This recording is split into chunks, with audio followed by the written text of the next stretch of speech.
Hello viewers, இன்றைக்கி நம்ம பார்க்க போகிற படம் 2024 ரிலீஸ் ஆன ஒரு க்ரைம் த்ரில்லர் மூவி தான். எப்போவும் க்ரைம் த்ரில்லர்னாலே கொரியா மூவிஸ் தான் சொல்லுவாங்க. இந்த படம் வந்து கொரியா மூவிக்கு ஈக்குவலாக இருக்கும். படத்தோட ஒன்லைன் என்னென்னா, நான் படத்தோட ஹீரோவாக அவர் தான் மெயின். யாருன்னா எம்எஸ் பாஸ்கர். அவர் வந்து காணா போயிடுவார். எம்எஸ் பாஸ்கரை கண்டுபிடிக்கிற ஒரு மனைவியோட போராட்டம் தான் படத்தோட ஃபுல் கதையும். அவங்க கண்டுபிடிச்சவங்கள அவர் உயிரோட திரும்பி வந்தாரா இல்லை இறந்துட்டாரா அப்படிங்கிறதான் மீதி படத்தோட கதை. வாங்க நேராக படத்துக்குள்ளே போகலாம். படத்தோட ஸ்டார்டிங்கில் ஒரு ஆட்டோ வருது.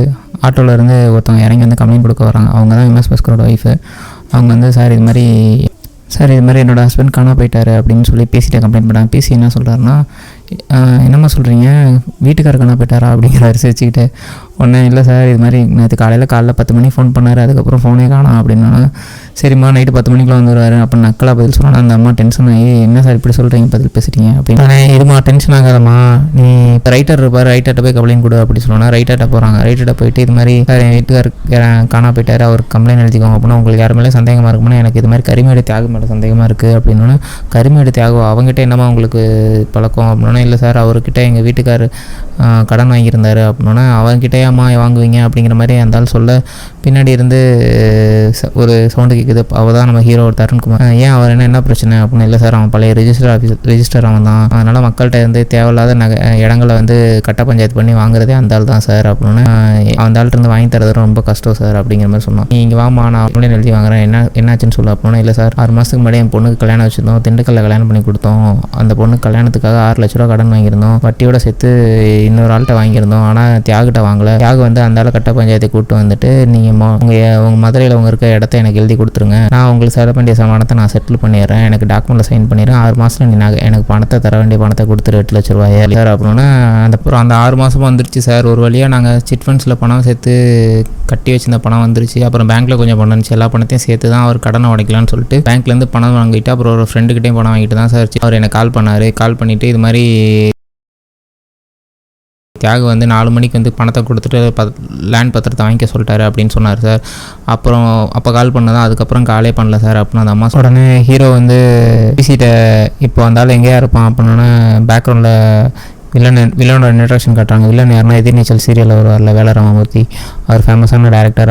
அவரை காட்டுறாங்க. வில்லன் வந்து ஒருத்தனை அடித்து பயங்கரமாக கட்டி போட்டு வச்சிருக்காரு. அப்போ அவர்கிட்ட சொல்லிட்டு இருக்காரு, உன் அண்ணனை இப்படி தான் என்கிட்ட ஓவராக பேசியிருந்தான், அவனோட சாவோட பயங்கரமாக அவனை காட்டணும்னு சொல்லிட்டு அவன் கையும் காலையும் கட்டி போட்டு அவன் காலையும் கையும் எடுத்துட்டோம். அவன் இனிமேல் ஒரு வாட்டி ஒரு நாளும் அவன் என்ன நினச்சிட்டே இருப்பான்.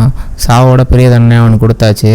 அதே மாதிரி தான் இப்போ நீயும் உன் அண்ணனை பண்ண மாதிரியே உன்னையும் பண்ணணும்னு நினச்சிடாத, உன்னை சாவடிக்க விட மாட்டேன் அப்படின்னு சொல்லிட்டு அருவா வாங்கும் போது டக்குனு ஹீரோ வந்து காப்பாற்றிட்டு ஒரு சின்ன ஃபைட் நடந்துட்டு உடனே ஹீரோ வந்து வில்லனை ரிமாண்ட் எடுத்துட்டு போலீஸ் ஸ்டேஷன் கூட்டிகிட்டு வர நியூஸ் உடனே என்ன ஆகுது, ஒரு எம்எல்ஏக்கு தெரிஞ்சது. எம்எல்ஏ யாருன்னா பழக்கருப்பையா சர்க்கார் படத்தில் வருவார்ல, அவர் தான். அவர் ஃபோன் அடித்து, நான் எம்எல்ஏ பேசுகிறேன், என் ஆள் தியாகுவை நீங்கள் அரெஸ்ட் பண்ணியிருக்காம அப்படின்னா, சார் நான் தியாகெல்லாம் அரெஸ்ட்லாம் பண்ணல, அது மேலே ஒரு கம்ப்ளைண்ட் வந்துச்சு அப்படின்னு சொன்னோன்னே, அவனை நீ அரெஸ்ட் பண்ணக்கூடாது அப்படின்னா, சரி சார் அவரோட கூட இருக்க 4 பேரை மட்டும் கூட்டிகிட்டு போகிறேன் அப்படின்னு சொல்லிட்டு கூட்டிகிட்டு வருவார். பார்த்தா ஜீப் விட்டு இறங்குறப்போ நம்ம தியாகவை இறக்குறாங்க. பார்த்தா எல்லாருக்கும் சரியான சர்ப்ரைஸாக இருக்குது. உடனே ஸ்டேஷனில் வச்சு ரிமாண்ட் பண்ணிடுறாங்க.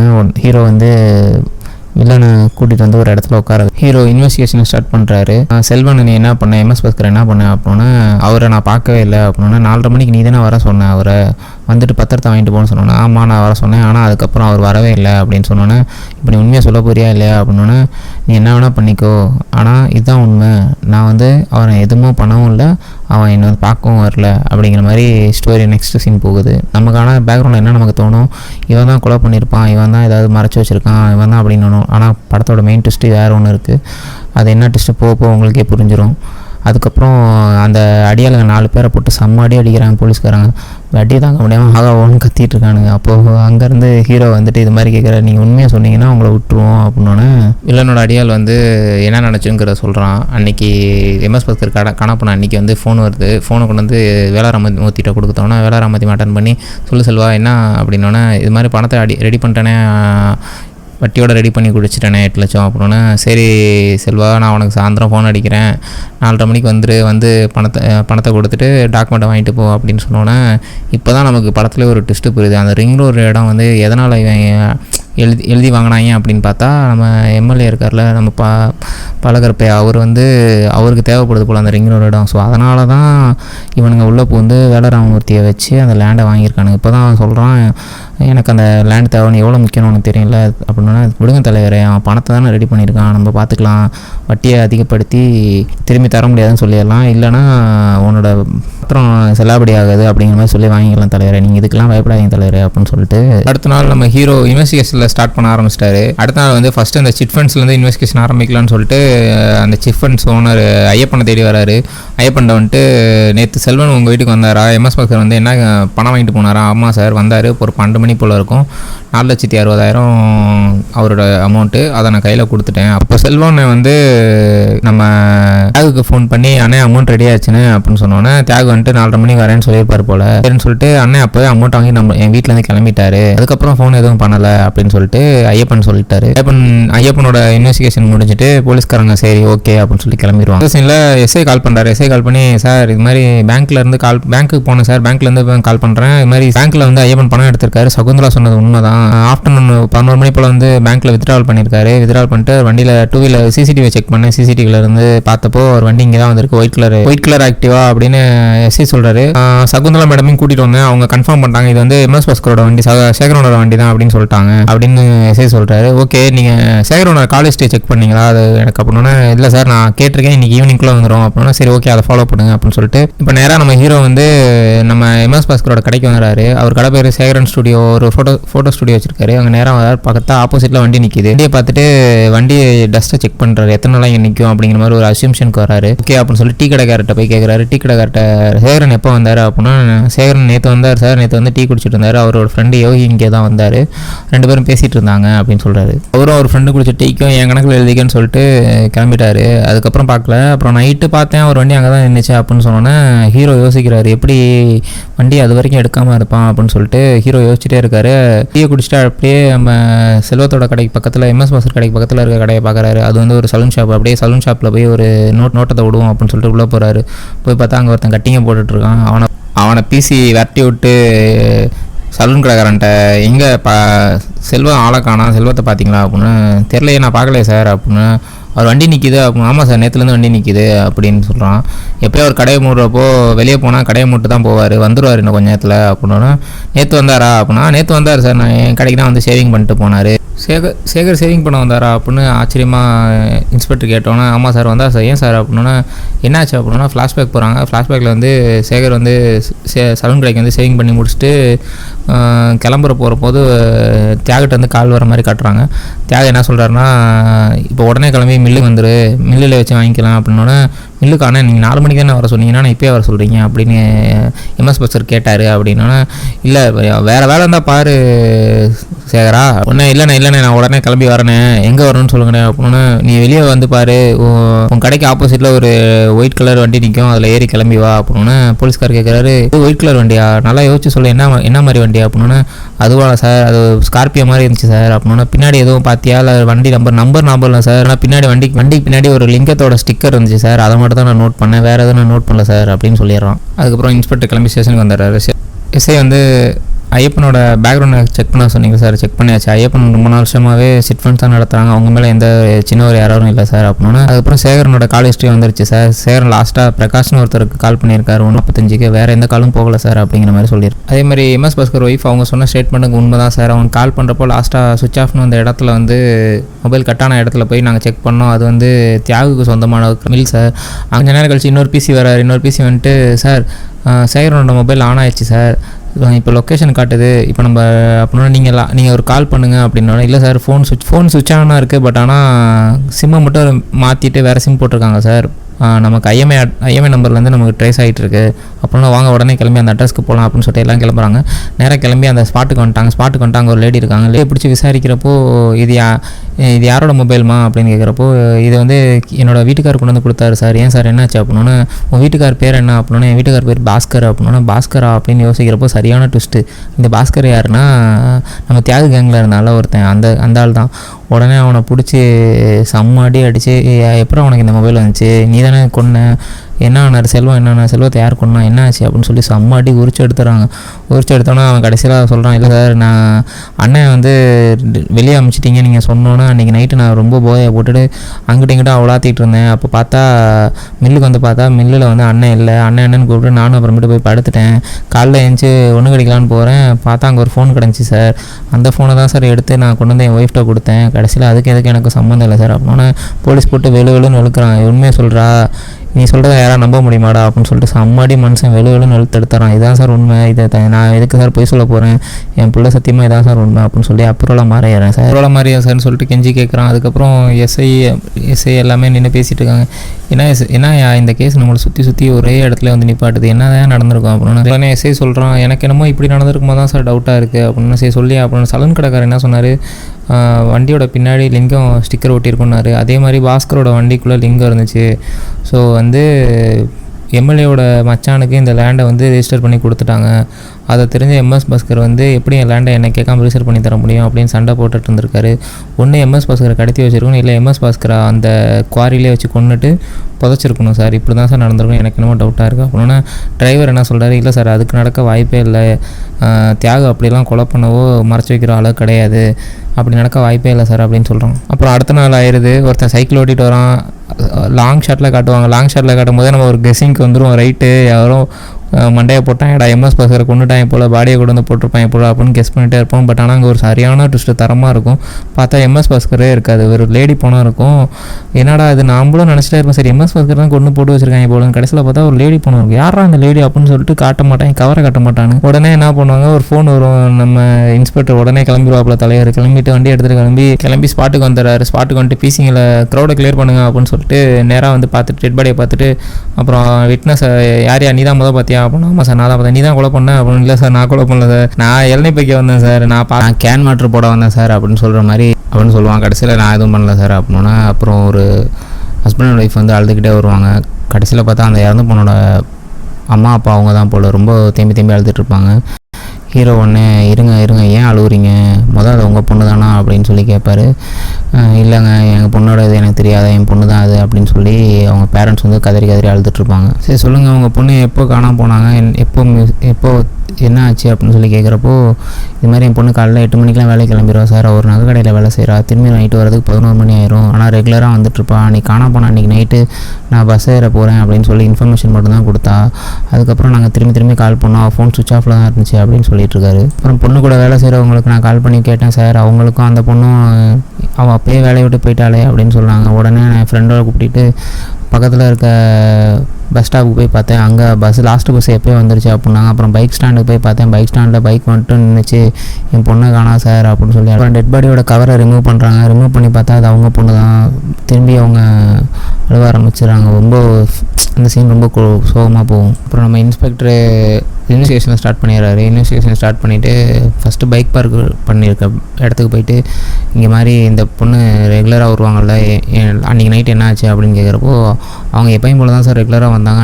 நான் சொன்னேன் இருங்கம்மா நான் பஞ்சர் போட்டு தரேன் அப்படின்னு சொன்னேன்.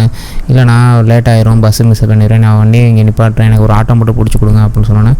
ஒரு ஆட்டோ பிடிச்சி கொடுத்தான் சார், அமுச்சு விட்டேன். ஆட்டோ எங்கேருந்து எடுத்தேன் அப்படின்னா இங்கேருந்து தான் சார் அப்படின்னா ஆட்டோ டிரைவரை பிடிச்சி அரைஞ்சி நீ தான் அந்த பொண்ணை கொலை பண்ணியா அப்படின்னு கேட்குறேன். இல்லை சார் எனக்கு இதுக்கு எந்த சம்மந்தம் இல்லை சார், ஆட்டோவில் ஏறினதெல்லாம் உண்மை தான், ஆட்டோவில் இருந்து ஏறி நான் கரெக்டாக அவங்கள கூட்டிகிட்டு போயிட்டுருக்கப்போ அவங்க கொஞ்சம் நிப்பாட்டுங்க ஆட்டோ அப்படின்னு சொன்னாங்க. ஏன் அப்படிமா அப்படின்னு கேட்டதுக்கு இங்கே நாய்ங்கெல்லாம் இருக்கணும், அதுங்களுக்கு பிஸ்கெட் போடணும் அப்படின்னு சொன்னோன்னே நிப்பாட்டினேன். கடைசியில் பார்த்தா அங்கே வேறு ஒரு ஆள் வந்து அந்த நாய்ங்களுக்கு கோழிக்கறி போட்டுட்டு இருந்தார்.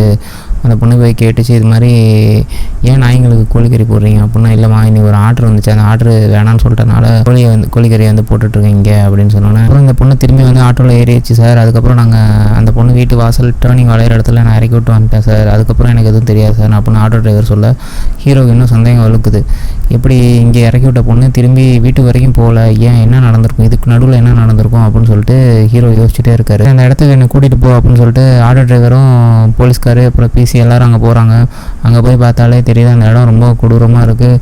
நாய்ங்க பாத்ரூம் போய் ரொம்ப அந்த இடமே கொடூரமாக இருக்குது. பிசி ஒன்றே சொல்கிறாரு, இந்த இடத்த பார்த்தாலே தெரியுது சார் ரொம்ப கொடூரமாக இருக்குது, நேற்று நல்லா வேட்டை போல் நாய்களுக்கு அப்படின்னு சொல்கிறார். இந்த சீன் நல்லா நோட் பண்ணிக்கோங்க. இந்த சீன் தான் படத்தில் ரொம்ப டேர்னிங்கான சீன். போலீஸ்கார் கிளம்ப போகிறப்போ நாயோட பாத்ரூமை மிதிச்சிருவார். உடனே அதை க்ளீன் பண்ணிவிட்டு பிசிங்க எல்லாத்துட்டையும் இந்த ஏரியா சுற்று வட்டாரத்தில் இருக்க எல்லா கோழி கடைங்களுக்கும் போய் கேளுங்க ஏதாவது ஒரு ஆர்டர் மிஸ் ஆச்சா அப்படின்னு சொன்னால் எல்லா பிசி எல்லா இன்ஸ்பெக்டர் சப் இன்ஸ்பெக்டர் எல்லோரும் போய் ஒரு கடையில் தேடுறாங்க. எந்த கடையிலையும் ஆர்டர் எதுவும் கேன்சல் ஆகலையே சார் அப்படின்னு சொல்லிட்டு இருக்காங்க. ஒரே ஒரு கடையில் மட்டும் அந்த கடை மூடி இருந்துச்சு. அங்கே இருக்கவங்கள்ட்ட கேட்டால் என்ன சார் இன்னைக்கு கடை திறக்கலையா அப்படின்னு கேட்டதுக்கு, இல்லைங்க இன்றைக்கி கடை ஓப்பனே ஆகலை, கடைக்காரோட வீடு இந்த போட்டு தான் இருக்கு, போய் வேணால் பாருங்கள் அப்படின்னா போலீஸ்கார் நேராக கடைக்காரோட வீட்டுக்கு போனால் அங்கே ஒரு லேடி இருக்காங்க. ஏம்மா இந்த கோழி கிடக்கிற மாதிரி இப்போ வீடு தானே? ஆமாம் சார் என்னோடய வீட்டுக்காக தான் சொல்லுங்கள் அப்படின்னா உடனே ஆளை பார்த்தோன்னா அடன்னு தூக்கிட்டு அதுக்கப்புறம் போலீஸ்கார் அவரோட வீட்டில் போயிட்டு ஒரு கேஸ்க்கான எல்லா லீடையும் எடுத்து செக் பண்ணிட்டுருக்காரு. எங்கே மிஸ் பண்ணுறோம், எதில் லூப் ஹோல் விடுறோம் அப்படின்னு சொல்லி எல்லாத்தையும் மேட்ச் பண்ணி பார்த்துட்ருக்காரு. ஸ்டேஷனுக்கு வராரு. மாரியப்பன்ட்ட இன்வெஸ்டிகேஷன் பண்ணுறாங்க. உண்மையாக சொல்ல நீ தானே அப்படின்னு. சார் நான் ஏன் சார் கொலை பண்ண போகிறேன், நான் நேற்று ஹாஸ்பிட்டல் போயிட்டு வந்து வீட்டில் வந்து படுத்துட்டேன் சார், எனக்கு இதுக்கு எந்த சம்மந்தம் இல்லை சார். நான் பிசியை கூப்பிட்டு அவனோட ப்ரிஸ்கிரிப்ஷனை வாங்கி செக் பண்ணி பாருங்கள், உண்மையிலேயே ஹாஸ்பிட்டல் தான் போனானா அப்படின்னு சொல்லி பாருங்கள் அப்படின்னு சொல்கிறாரு. பிசி அங்கேருந்து பார்வதியை போஸ்ட்மார்ட்டம் ரிப்போர்ட்டை கொண்டு வந்து கொடுக்குறாங்க. செம்ம ட்விஸ்ட்டு படத்துலேயே பார்த்தா பார்வதி 2 மாதம் ப்ரெக்னெண்ட்டாக இருந்திருக்காங்க. அந்த ட்விஸ்ட்டு கேட்டோன்னே இன்ஸ்பெக்டர் ஆடி போகிறாரு. என்ன சொல்கிறேன் அப்படின்னு சொல்லிட்டு, கல்யாணம் ஆகாத பொண்ணு 2 மாதம் ப்ரெக்னெண்ட்டாக இருக்கா அப்படின்னு சொல்லிட்டு. இந்த பொண்ணு ப்ரெக்னெண்ட்டாக இருந்தால் கண்டிப்பாக லவ் பண்ண பையனாக தான் காரணமாக இருக்கணும். ஏன்னா ஒன்று அவன் விட்டுட்டு போயிருக்கணும், இல்லை இந்த பொண்ணு விட்டுட்டு போகிற சொல்லி வற்புறுத்தி இந்த பிள்ளை கொலை பண்ணியிருக்கணும். ஆனால் அந்த பையனை யாரும் ட்ராக் பண்ணணும். அவங்க நம்பர் பார்வதி ஃபோனில் இருந்து அவன் நம்பர் எடுங்க அப்படின்னு சொல்கிறாரு. அதுக்கப்புறம் இறந்து போன பொண்ணோட மூஞ்சில் மாட்டியிருந்த இந்த கேரி பேக் வந்து மெடிக்கல் ஃபீல்டில் தான் அதிகமாக யூஸ் பண்ணுவாங்க அப்படின்னா அதில் ஒரு பார் கோட் இருக்குது. அந்த பார் கோடை வச்சு கண்டுபிடிங்க இது எந்த இடத்துலேருந்து டெலிவரி ஆயிருக்கு, எங்கே போயிருக்கு அப்படின்னு சொல்லிட்டு இன்ஸ்பெக்டர் பிசிட்ட சொல்கிறாரு. பிசியும் இன்ஸ்பெக்டரும் பார்வதி வேலை செஞ்ச அந்த லலிதா ஜுவல்லரிக்கு போகிறாங்க. லலிதா ஜுவல்லரியில் மேனேஜர்கிட்ட கேட்டு இது மாதிரி அந்த பொண்ணு உங்கள் கம்பெனி தான் வேலை பார்த்துச்சு. ஆமாம் சார் அந்த பொண்ணு இங்கே தான் வேலை பார்த்துச்சு. அந்த பொண்ணு மீனாட்சி ரொம்ப க்ளோஸ் ஃப்ரெண்டு. மீனாட்சி யார் அப்படின்னா அவளோட க்ளோஸ் ஃப்ரெண்டு சார். அந்த பொண்ணு 2 நாளைக்கு வேலை வரதே இல்லை அப்படின்னா இந்த பொண்ணு பார்வதி யாரையும் லவ் பண்ணிட்டு இருந்துச்சா அப்படின்னு இன்ஸ்பெக்டர் கேட்குறாரு. இல்லை சார் எனக்கு தெரிஞ்சு பார்வதி யாரையும் லவ் பண்ணல, ஆனால் ஒரு பையன் மட்டும் பார்வதியை துரத்தி லவ் பண்ணிட்டு இருந்தான், அவனை மட்டும் தெரியும் அப்படின்னா அவன் யார் அப்படின்னா இதே கம்பெனியில் தான் சார் வேலை செய்கிறான் அப்படின்னு சொன்னோன்னே நேராக அவன் அட்ரஸ் வாங்கிட்டு அவன் இடத்துக்கு போய் பார்த்தா அவனும் சூசைட் பண்ணியிருக்கான். பார்த்தா கையில் அவளோட ஃபோட்டோவோட பிசி கேட்குறாரு, ஒருவேளை இவன் தான் கொலை பண்ணிவிட்டு இவனும் சூசைட் பண்ணிட்டான், வாய்ப்பே இல்லை, இவன் வந்து அவ்வளோ ரொம்ப சின்சியராக இருப்பான், ரூம் ஃபுல்லாக அவளோட ஃபோட்டோ ஒட்டி வச்சுருக்கான், கண்டிப்பாக இவன் கொலை பண்ணுறதுக்கு வாய்ப்பே இல்லை அப்படின்னு சொல்லி இன்ஸ்பெக்டர் பிசிட்ட சொல்லிட்டு இருக்கு. அப்புறம் அடுத்த சீனில் இறந்து போன அந்த பொண்ணுக்கு வந்து இறுதி சடங்கு பண்ணிகிட்டு இருக்காங்க. இறுதி சடங்கு பண்ணி முடிச்சோன்னா ஹீரோ வந்து அவங்க அப்பாவுக்கு கூப்பிட்டு இங்கே வாங்க சார் அப்படின்னு சொல்லி கேட்டு உங்கள் பொண்ணு யாரையும் லவ் பண்ணிட்டு இருந்துச்சு, உங்களுக்கு யாரையும் தெரியுமா அப்படின்னு. இல்லை சார் என் பொண்ணு யாரையும் லவ் பண்ணல, எனக்கு எதுவும் தெரியாது, நான் என் பொண்ணை வந்து லவ் பண்ண மாதிரிலாம் நான் விட மாட்டேன் சார் அப்படின்னு சொல்லிட்டு அவங்க அப்பா சொல்லி மழுப்புறாரு.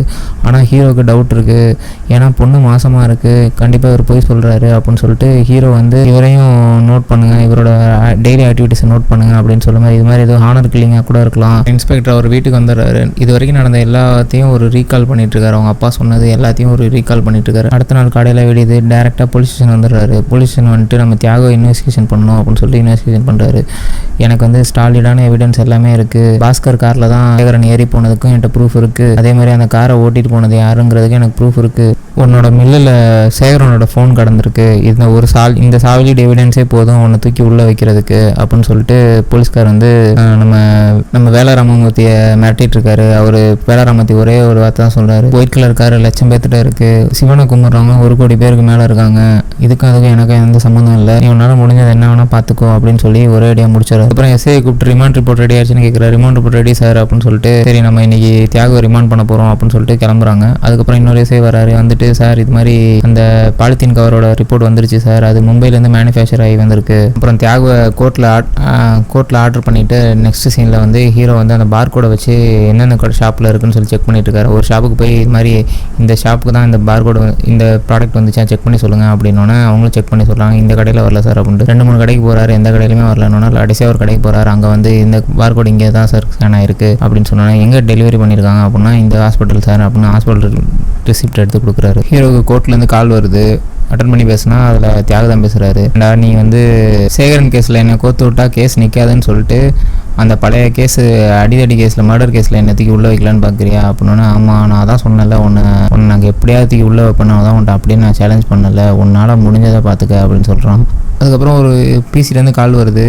சார் நீங்கள் சேகரன் நம்பரில் இந்த லாஸ்ட்டு கால் பண்ண நம்பர் பிரகாஷ்னு ஒரு நம்பர் சொன்னீங்களே சார், அந்த நம்பரை நான் அவர் வீட்டுக்கு தான் வந்து பார்த்துருக்கேன், அவர் இறந்துட்டார் சார். அப்புறம் என்னது இறந்துட்டாரா அப்படின்னு செம்மையாக ஷாக் ஆயிடுவார் ஹீரோ. ஆமாம் சார் 5ஆம் தேதி காலையில் கார் ஆக்சிடென்ட் ஆகி ஸ்பாட்டே பிரகாஷ் இறந்துட்டார் சார், அவரோட ஒய்ஃபும் ஐசியூவில் தான் இருக்காங்க அப்படின்னா, எனக்கு அவங்க வீட்டில் இருந்து ஏதாவது கொஞ்சம் டீட்டெயில்ஸ் கலெக்ட் பண்ணி பிசி எடுத்துக்கி டீட்டெயில் கலெக்ட் பண்ண முடியாது சார், நான் உங்களுக்கு 2 days கலெக்ட் பண்ணிட்டு உங்களுக்கு சொல்கிறேன் அப்படின்னா, ஓகே சார் எனக்கு பிரகாஷோட ஃபோட்டோ மட்டும் இருந்தால் கொஞ்சம் எடுத்து அனுப்பிச்சி விடுங்க அப்படின்னு சொன்னோன்னே உடனே அவர் வாட்ஸ்அப் பண்ணிடுறாரு. அதுக்கப்புறம் அந்த பார்கோட வச்சு ப்ராடக்ட் செக் பண்ண வந்தாங்களோ அங்கே வந்து அஃபிஷியலாக கன்ஃபார்ம் ஆயிடுச்சு, ப்ராடக்ட் இங்கே தான் இருந்திருக்கு அப்படின்னு சொல்லி. என்னைக்கு இப்போ ப்ராடக்ட் வந்திருக்குன்னு கேட்டால் 6ஆம் தேதி வந்திருக்கு சார் அப்படின்னா, ப்ராடக்ட் என்னைக்கு டெலிவரி பண்ணீங்க அப்படின்னா 6ஆம் தேதி தான் சார் டெலிவரி பண்ணிடுவோம். எங்கே அப்படின்னா வேதிகா ஹாஸ்பிட்டல் அலங்காநல்லூர்னு. ஹீரோ ஷாக் ஆகிற அலங்காநல்லூரா அப்படின்னு சொல்லி பிசி கால் பண்ணி நான் ஒரு அட்ரஸ் அனுப்புகிறேன், அந்த ஹாஸ்பிட்டலுக்கு போயிட்டு இதில் இருக்க ப்ரிஸ்கிரிப்ஷனில் இருக்க எல்லா மெடிசனும் வந்திருக்கா, இதில் அவைலபிலிட்டி கரெக்டாக வந்து சேர்ந்துருக்கா அப்படின்னு செக் பண்ணுங்க அப்படின்னோன்னே அவரும் போய் செக் பண்ணிட்டு இருக்காரு. நீங்கள் அமிச்சதும் அங்கே இருக்கிறதும் கரெக்டாக தான் சார் இருக்குது அப்படின்னா, அது எப்படி இருக்க முடியும், பார்வதி டெட் ஸ்பாட்டில் கிடச்ச லிஸ்ட் பார்கோடும் இங்கே இருக்க பார்கோடும் ஒன்றா இருக்கும், நீங்கள் ஒழுங்காக இன்னொரு செக் பண்ணுங்க அப்படின்னா, சார் 2 பில்லு இருக்குது ஆனால் லிஸ்ட்டு ஒன்று தான் சார். 2 பில்லு இருக்குது. ஆமாம் சார் 6ஆம் தேதி ஒரு பில்லு இருக்குது, 7ஆம் தேதி ஒரு பில்லு இருக்குது, எப்படி இருக்க முடியும் அப்படின்னோன்னே, இல்லை சார் அப்படி தான் சார் இருக்குது அப்படின்னு சொன்னோன்னே, அப்புறம் நீங்கள் பார்வதி நம்பரை ட்ரேஸ் பண்ண சொன்னீங்களா, அதில் 3 கால் தான் சார் அதிகமாக வந்துடும், ஒரு அவங்க அப்பாவோட கால் ஒன்று, இன்னொரு நம்பர் வந்து கந்தசாமின்னு ஒன்று வந்திருக்கு சார் அப்படின்னோன்னே, நம்ம என்ன பேசிகிட்டு இருக்கோம் இப்போ, நீங்கள் எதுக்கு இதை சம்மந்தமெல்லாம் சொல்லிட்டு இருக்கீங்க சார், நீங்கள் அமிச்ச லிஸ்ட்டில் இருந்த நம்பரை செக் பண்ணிங்களா அப்படின்னா, அதில் ஒரு பேர் போட்டுருப்பாரு கந்தசாமி, அந்த கந்தசாமி இந்த கந்தசாமி ஒன்றா தான் இருக்கும்னு எனக்கு என்ன தோணுது சார் அப்படின்னோன்னே ஹீரோ உடனே ஸ்பார்க் அடிக்குது. உடனே டிரைவர் வண்டியை திருப்புங்க, நேராக நம்ம இப்போ போனோம்ல அந்த இடத்துக்கு போங்க அப்படின்னு சொல்லிட்டு சேஸ் பண்ணிட்டு போயிட்டு இருக்காங்க. உடனே கண்ட்ரோல் ரூம் கால் பண்ணி நான் ஒரு நம்பர் சொல்கிறேன், அந்த நம்பர் எங்கெங்கே வண்டி எங்கெங்கே போயிட்டு இருக்குன்னு பார்த்து சொல்லுங்கள் அப்படின்னு சொல்லி இன்ஸ்பெக்டர் சொல்கிறாரு. உடனே நம்பர் சேஸ் பண்ணிட்டு இருக்காங்க. அதுக்குள்ளே அந்த போன பார்வதியோட லவர் வந்து எனக்கு கொடைக்கானலில் ஒரு ரூம் வேணும் அப்படின்னு சொல்லிட்டு அவனோட ஃப்ரெண்டுகிட்ட பேசிகிட்டு இருக்கான். பேசிகிட்டே இருக்கக்குள்ளே ஹீரோ வந்து சேஸ் பண்ணி அவனை ஒரு வழியாக பிடிச்சி முடிச்சிடுறாரு. அவனை பிடிச்சி அடின்னு அடிச்சு அதுக்கப்புறம் அவனோட ஃப்ளாஷ்பேக் சொல்கிறான். நாங்கள் 2 பேரும், நான் அவளை கொலை பண்ணல சார், நாங்கள் 2 பேரும் உண்மையிலே லவ் பண்ணிட்டு தான் இருந்தோம், உண்மையாக லவ் பண்ணுற எவனாவது ரூம் போட்டு இது மாதிரி அந்த பொண்ணை மாசமாக்கி 40 நாள் ப்ரெக்னெண்ட்டாக இருந்துச்சிடும் அந்த பொண்ணு அப்படின்னு சொன்னான். அதை கேட்டோன்னே பார்வதியோட லவர் ஒரு மாதிரி ரொம்ப அழுவ ஆரம்பிச்சிடறான். என்ன சார் சொல்கிறீங்க, அது என் உயிர் சார், நான் எப்படி சார் அவளை கொலை பண்ணுவேன் அப்படின்னா, நீ தாண்டா கொலை பண்ணியிருக்க, அவளை ப்ரெக்னெண்ட்டாக இருக்கான்னு தெரிஞ்சோன்னா அவளை கழட்டி விடுறதுக்காக அவளையும் அவள் பிள்ளையும் நீ தாண்டா கொலை பண்ணியிருக்க அப்படின்னா, இல்லை சார் நான் எனக்கு தெரியவே தெரியாது சார். அப்புறம் பார்வதியில் அவர் வந்து அன்றைக்கி என்ன நினச்சின்னு சொல்லிட்டு இருக்கான். பார்வதி எனக்கு ஒரு ஹெல்ப் பண்ணுறியா அப்படின்னு சொல்லிட்டு, என்ன ஹெல்ப் அப்படின்னா, நாளைக்கு அல்ல இந்த வேதிகா ஹாஸ்பிட்டலில் மட்டும் இதை டெலிவரி பண்ணிடுறியா அப்படின்னா, ஏன் அப்படின்னா, இது ஒரு சர்ஜரி தேவையான கிட்ஸ் கொஞ்சம் இம்பார்ட்டன்ட், அதனால் நீ கொடுத்துறியா அப்படின்னா, நான் 8:30 தான் போவேன், 8:30 பரவாயில்ல அப்படின்னா, பரவாயில்ல கொடுத்துரு அப்படின்னு. சர்ஜரி கிட்னா ரொம்ப முக்கியமானதாச்சா, இல்லை நாளைக்கு சர்ஜரி வச்சுட்டு இன்றைக்கெலாம் ஆர்டர் பண்ண மாட்டாங்க அப்படின்னு நக்கலாக சொல்லிட்டு இருக்காரு. உடனே ஹீரோயின் சரி ஓகே நான் கொடுத்துட்றேன் அப்படிங்கிற மாதிரி சொல்லிட்டு போகிறாங்க. அதுக்கப்புறம் உனக்கு ஒரு குட் நியூஸ் இருக்குது அப்படின்னோடனே, என்ன குட் நியூஸ் சொல்லுன்னு கேட்டோன்னே, 7 days வெயிட் பண்ணேன், உன்னோட பர்த்டே வரும்ல அப்போ நான் சொல்கிறேன் அப்படின்னோடனே, ஹீரோ இல்லை இப்போயே சொல்லு அப்படின்னா, இல்லை எனக்கு பஸ்ஸுக்கு டைம் ஆச்சு நான் போகிறேன் அப்படின்னு சொல்லிட்டு ஹீரோயின் அங்கேருந்து வேகமாக கிளம்பிட்டாங்க. லவர் சொல்கிறான், சார் எனக்கும் என் பார்வதிக்கு ஏற்கனவே கல்யாணம் ஆயிடுச்சு சார், நாங்கள் ஏன் சார் அவளை கொலை பண்ண போகிறேன், நீங்கள் என்ன சார் சொல்கிறீங்க, எனக்கும் இதுக்கும் சம்மந்தமே கிடையாது சார், நானே என் பார்வதி போயிட்டாரேங்கிற மன வருத்தத்தில் தான் சார் சாவலாங்கிற முடிவிலே இருந்தேன் இவ்வளோ நாளாக. ஆனால் என்னோடய பார்வதியோட சாவுக்கு காரணமான அவனை சாவடிச்சுட்டு தான் நான் சாவணுங்கிற ஒரு வைராக்கியத்தில் தான் சார் இவ்வளோ நாளாக நான் இருந்தேன், இது மட்டும்தான் சார் காரணம், நான் என் பார்வதியை கொல்ல சார் அப்படின்னு. அதுக்கெல்லாம் உனக்கு தேவையில்லை, நீயும் லைஃபை பாரு அப்படின்னு சொல்லி இன்ஸ்பெக்டர் அட்வைஸ் பண்ணுறாரு.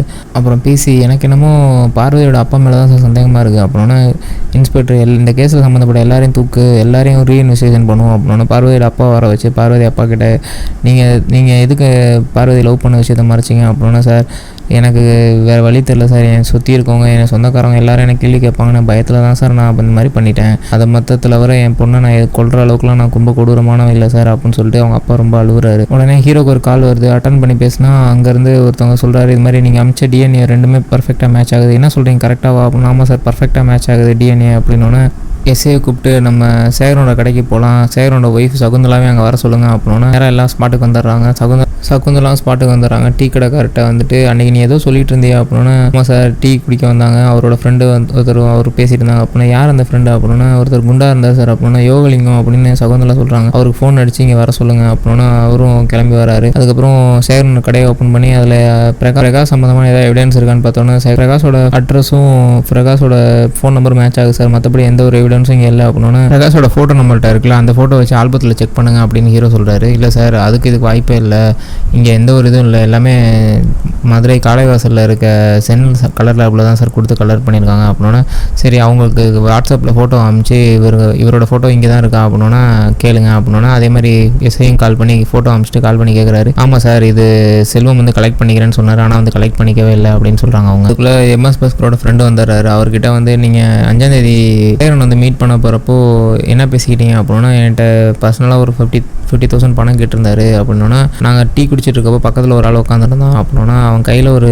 டேட்டோ போட்டிருந்தான் அப்படின்னா, என்ன டேட்டோ அப்படின்னா ஏதோ ஒரு அம்பு மாதிரி இருந்துச்சு சார் அப்படின்னா, சார் அது அம்புல சார் கடப்பாறை, நம்ம கடப்பாறை கணேசன் தான். சாரி அது கடப்பாறை கணேசன் இல்லை, கடப்பான முருகேசன். கடப்பாறை முருகேசன் ஆல்ரெடி இன்னொரு கேஸில் மாட்டியிருக்கான் சார், நம்ம ஸ்டேஷன் போனால் ஈஸியாக பிடிச்சலாம் அப்படின்னா ஸ்டேஷன் போய் கேட்குறாங்க. சேகரன் ஃப்ரெண்டும் அன்றைக்கி டீ குடிச்சிட்டு இருக்கப்போ நீ பக்கத்தில் நீ மட்டும் தான் இருந்த, உண்மையை சொல்லி எனக்கு என்ன நடந்துச்சு அப்படின்னு மிரட்டுறாரு இன்ஸ்பெக்டர். உடனே அவன் உண்மையை சொல்கிறான். இல்லை சார் அவங்க என்ன பேசிக்கிறாங்கன்னு எனக்கு தெரியும், அதில் பணம் இருந்தது எனக்கு தெரியும், நான் எடுக்கணுங்கிற ஆசைப்பட்டதேன், அதான் உண்மை தான். ஆனால் நான் பீடி பார்த்து வைக்கிற கேப்பில் மனுஷன் எங்கேயும் மிஸ் ஆகிட்டார் சார் அப்படின்னோன்னே கடைசியில் இவனும் இல்லையா அப்படின்னு நமக்கு என்னடா யார் தாண்டா கொலை பண்ணான் அப்படிங்கிற மாதிரி நமக்கே ஒரு மாதிரி ட்விஸ்ட்டாக ஆகி போயிடும். அப்புறம் நம்ம இன்ஸ்பெக்டரு எல்லாமே ஜீப்பில் கிளம்பி போயிட்டுருக்கப்போ ஒரு வண்டியில் ஒருத்தன் குழுவில் நடந்துருவான். சாரி சார் அப்படின்னு சொல்லிட்டு போவான். டக்குன்னு ஹீரோக்கு ஒரு ஸ்பார்க் அடிக்கும். இது வரைக்கும் நடந்த எல்லாத்தையும் யோசிச்சு பார்ப்பார். யோசிச்சு பார்த்துட்டு நம்ம ஏன் அவனை நம்பணும் அப்படின்னு கேட்பார். யாரை சார் சொல்கிறீங்க அப்படிங்கிறப்போ ரைட்டு ஹீரோ கண்டுபிடிச்சிட்டார் போல வில்லனை அப்படின்னு நினைப்போம். கடைசியில் பார்த்தா சரியான பங்கமான ட்விஸ்ட்டு அப்போ தான் காத்திருக்கு. நம்ம சலூன் கடைக்காரனை ஏற்றி இறக்கிட்டு விழுன்னு வெளுத்து உண்மையை சொல்கிறான். என்ன இடம் நடந்துச்சு அப்படின்னா, இல்லை சார் எனக்கு அவருக்கு ஃபோன் வந்துச்சு, ஒரு ஒயிட் கலர் காரில் ஏறி போயிட்டார் அப்படின்னா, சம்மடி அடிச்சு உண்மையை சொல்லு அப்படின்னா, யார் கால் பண்ணா அப்படின்னா, தியாகு தான் சார் கால் பண்ணார், உண்மையை சொல்லு அப்படின்னு இன்னொரு அடித்தோன்னே சேகரனோட ஃபுல் கால் லிஸ்டிங் இருக்குது. இதில் பாரு யார் கடைசியாக கால் பண்ணியிருக்கா அப்படின்னா பிரகாஷன் தான் கால் பண்ணியிருக்கு. இதில் தியாகு நம்பரும் இல்லை, இது யார் அவர் தியாகோட அடியாளுங்க நம்பர் யார் நம்பருமோ இல்லை, பிரகாஷ் தான் கால் பண்ணியிருக்காரு. அதுவும் ஃபோட்டோ வாங்குறதுக்காக கால் பண்ணியிருக்காரு. ஆனால் நீ போய் சொல்லியிருக்கு, உண்மையை சொல்லு அப்படின்னா கரெக்டாக சேவிங் பண்ணுற அந்த சீனுக்கு வராங்க. பார்த்தா சேவ் பண்ணிட்டு இருக்கப்போ ஒரு கால் வருது, யாருன்னு பாரு அப்படின்னோன்னா பிரகாஷாவே கஸ்டமரையாக ஃபோனை கூடியா அப்படின்னா, ஆனால் இது மாதிரி நாகர்கோயிலேருந்து வந்திருக்கேனே, நான் இங்கே மதுரையில் தானே இருக்கேன், ஃபோட்டோ ஆல்பம் கிடச்சினா அப்படியே வாங்கிட்டு போகலான்னு பார்க்குறேனே அப்படின்னுவான். உடனே நம்ம எம்எஸ் பாஸ்கர் இருந்துட்டு இருப்பா நான் இங்கே சேவ் பண்ணிகிட்ருக்கேன், நீ வந்து நேராக காலவாசலில் இருக்க ஃபோட்டோ ஸ்டுடியோக்கு வந்துரு, நான் இங்கேருந்து வர்றதுக்கும் நேராக கரெக்டாக இருக்கும், நான் உங்கள் கையில் வாங்கி கொடுத்துறேன், நீ அப்படியே கிளம்பிடலாம் அப்படின்னு என்ன வாங்கினேன் அப்படின்னு சொல்லிட்டு ஃபோனை கட் பண்ணுறான். டக்குன்னு பார்த்துட்டா எம்எஸ் பாஸ்கர் தும்மலை போடுறாரு. அவர் தும்மலை போட்டுட்டு நம்ம காட்டுறப்போ ஸ்லோ மோஷனில் காட்டுவாங்க. அப்போ தான் நமக்கு தெரியுது நம்ம சலூன் கடைக்காரர் மூக்கு சேர்ந்ததுக்காக சைடில் குனிஞ்சிருக்காரு. அவர் வந்து இவர் தும்ம போகிறத தெரியாமல் டக்குன்னு இவர் தும்முனதும் கீழே குனிஞ்சவனும் கழுத்தில் ஒரு வெட்டு போட்டுருது. ஒரு நிமிஷத்தில் எல்லாமே டோட்டலாக மாறிடுது. உடனே நம்ம சலூன் கடைக்காரருக்கு என்ன பண்ணுறதுன்னு தெரியாமல் உட்காந்து அழுதுட்டு இருக்காரு. அப்போ ஒரு ஒய்ஃப்ட்டு வந்து கால் வருது, எங்கள் ஃபங்க்ஷனுக்கு கிளம்பணும், என்னங்க இவ்வளோ நேரம் ஆச்சு இன்னும் வரல, உங்கள் வீட்டு ஃபங்க்ஷன்னா உடனே கிளம்பிடுவீங்க, இப்போ பாருங்கள் எவ்வளோ நேரம் ஆகி இன்னும் நீங்கள் காணோம் அப்படின்னா இந்த உடனே வரேன் அப்படின்னு சொல்லிட்டு ஃபங்க்ஷனுக்கு கிளம்பி போகிறாங்க. ஃபங்க்ஷனுக்கு போனால் அங்கே 2 ரிலேட்டிவ்ஸ் வந்து சோத்தை போட்டாங்க வாடா அப்படின்னோன்னே, ஏன்டா அப்படி சோத்துக்கு நாய் மாதிரி அலையிறீங்க அப்படின்னோன்னே சலூன் கடைக்காருக்கு ஏதோ ஸ்ட்ரைக் ஆகுது. ரைட்டு சலூன் கடைக்காரர் ஏதோ பெருசாக சம்பளம் பண்ண போகிறான் அப்படின்னு நம்மளே ஒரு கெஸ்ஸிங்கை போட்டுருவோம். சலூன் கடைக்காரர் அவரோட பொண்டாட்டி பிள்ளைங்களை அங்கேயே விட்டுட்டு நேராக சலூன் கடைக்கு திரும்பி வந்து அவருக்கு மனசே இருக்காது, சேகரனை இப்படி பண்ணிட்டோமே அப்படின்னு சொல்லிட்டு சரி என்ன பண்ணுறதுன்னு தெரியாமல் சேகரனை மன்னிச்சுக்கோனே அப்படின்னு சொல்லிட்டு பணத்துக்கிட்ட அழுதுட்டு இப்போ யோசிச்சு என்ன பண்ண ஒன்றும் பண்ண முடியாது. டக்குன்னு என்ன பண்ணுறான், துண்டாக பீஸாக வெட்ட ஆரம்பிச்சாரான். வெட்டி அதை கொண்டு போய் ஃப்ரிட்ஜில். அதுக்கப்புறம் ஹீரோ சொல்கிறாரு, இதுக்கு மேலே என்ன நினச்சி நான் சொல்கிறேன், நீ என்ன பண்ணியிருக்க, அடுத்த நாள் காலையில் கடைக்கு போயிட்டு கோழிக்கறி வாங்கி அதை வந்து யாருக்கும் சந்தேகம் வராத மாதிரி ஃப்ரீசரில் இருக்க கறியை வெளியே எடுத்து அந்த சிக்கனையும் ஒன்றா சேர்த்து அங்கிட்டு இருக்க திருநாய்ங்களுக்கு போட்டுடலாம், அதுங்க சாப்பிட்டுட்டு 2 கறியும் ஒன்றா இருக்கனால அடையாளம் தெரியாத மாதிரி சாப்பிட்டு போட்டுடலாம் அப்படின்னு நீ பிளான் பண்ணியிருக்க. நாங்கள் உனக்கு எதிர்பார்க்காம நடந்த பிரச்சனை என்னென்னா, வீட்டுக்கு போகிற பார்வதி திரும்பி ரிட்டன் வந்து நாய்ங்க ஏன் கத்துதுன்னு பார்த்தோன்னே அப்போ தான் அந்த நாய்ங்க ஓவராக கத்துனோன்னு என்ன பண்ண பயந்துட்டு போயிட்டு பக்கத்தில் இருக்க தோப்புகளை வச்சு குழி தோண்டி அதை புதைச்சிடலான்னு பிளான் பண்ணியிருக்க. ஆனால் அதை பார்வதி பார்த்துட்டு வீடியோவும் எடுத்தோன்னே டக்குன்னு அவங்க அப்பா கால் பண்ணோன்னா அந்த சவுண்டை கேட்டு நீ பார்வதியும் தெரிஞ்சு போச்சு அப்படின்னு சொன்னோன்னே பார்வதியும் நீ கொலை பண்ணியிருக்க. சேகரனை கொலை பண்ணது ஒரு ஆக்சிடெண்ட், அது வந்து உன்னை எதிர்பாராமல் நடந்தது. ஆனால் நீ பார்வதியை கொலை பண்ணது வந்து ஒரு திட்டமிட்ட கொலை. அவள் அந்த விஷயத்தை தெரிஞ்சு யாருக்கிட்டையாவது சொல்லிடுவாளோங்கிற பயத்தில் தான் கொலை பண்ணேன். ஆனால் இதில் உனக்கே தெரியாமல் ஒரு சர்ப்ரைஸ் சொல்லட்டுமா? நீ யாருக்கும் தெரியாமல் துளி கூட சந்தேகம் வராமல் பண்ண ஒரு சின்ன தப்பு பண்ணிட்ட. அது என்னன்னா, நீ அங்கே வெட்டி போட்ட சேகரனோட பாடி பார்ட்ஸை சாப்பிட்ட நாய்ங்க வந்து அடுத்த நாள் நாங்கள் போய் பார்க்குறப்போ அங்கே பாத்ரூம் போயிருந்துச்சிங்க. அதில் நான் அவனை மிதிச்சுட்டு வந்துட்டேன். அந்த துண்டில் வந்து ஹியூமன் ஃப்ளஷ் இருந்துச்சு. அந்த ஃப்ளஷை நான் டிஎன்ஏ கொடுக்க போகிறப்போ சேகரனோட பொண்ணோட முடியும் ஹேர் சாம்பிள் வாங்கி அதையும் இந்த ஹியூமன் ஃப்ளஷும் செக் பண்ணப்போ டிஎன்ஏல 100% உறுதியாயிருச்சு இது சேகரனோட தான் அப்படின்னு சொல்லிட்டு. ஸோ அப்போவே நாங்கள் கண்டுபிடிச்சிட்டோம் இது வந்து சேகரனோட உடம்பு தான் நீ பண்ணியிருக்க அப்படின்னு சொல்லி நாங்கள் கண்டுபிடிச்சிட்டோம். ஆமாம் சார், நான் தான் சார் கொலை பண்ணேன். நான் சேகரனை கொலை பண்ணது வந்து எந்த ஒரு பிளானும் பண்ணல சார். அது தெரியாமல் நடந்த ஆக்சிடென்ட் தான் சார். என்னை மன்னிச்சிருங்க சார். ஆனால் பார்வதியை நான் கொலை பண்ணது தப்பு தான் சார். அவள் யார்கிட்டயே சொன்னேன் என் பொண்டாட்டி பிள்ளைங்க நடுத்தருக்கு வந்துருங்கன்னு பயந்துட்டு தான் சார் நான் கொலை பண்ணேன். என்னை மன்னிச்சிருங்க சார் அப்படின்னு சொல்லிட்டு கோர்ட்டில் தண்டனையை வாங்கி கொடுத்துறாங்க. இதோட படம் முடிஞ்சிருச்சு. ஆனால் இந்த படத்தில் எனக்கு ஒரு டவுட் இருக்குது. என்ன டவுட்னா, பார்வதியை கொன்ன இடத்துல தான் அந்த சேகரனோட உடம்பையும் புதைச்சி வச்சேன் அப்படின்னு சலூன் கடைக்காரர் சொல்லுவான். அப்போது மோப்பநாய் வந்து பார்த்தா கண்டுபிடிச்சிடும் ஈஸியாக. ஏன்னா மோப்பநாய்கள் எப்பயுமே எந்த ஒரு சாதாரண நாய்களே எதையாக இருந்தாலும் ஈஸியாக கண்டுபிடிச்சிடும், எந்த ஒரு மாமிசம் இருந்தாலுமே. ஸோ இது கண்டிப்பாக கண்டுபிடிச்சிருக்கும். பட் ஆனால் இந்த சீனை எப்படி மிஸ் பண்ணாங்க அப்படிங்கிறத எனக்கு இன்னும் டவுட். ஓகே ஃப்ரெண்ட்ஸ், இதோட இந்த படம் முடிஞ்சு. இன்னொரு நல்ல படத்தில் உங்களை வந்து சந்திக்கிறேன். Signing off.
சூசைட் பண்ணிகிட்டு இருக்கான். உடனே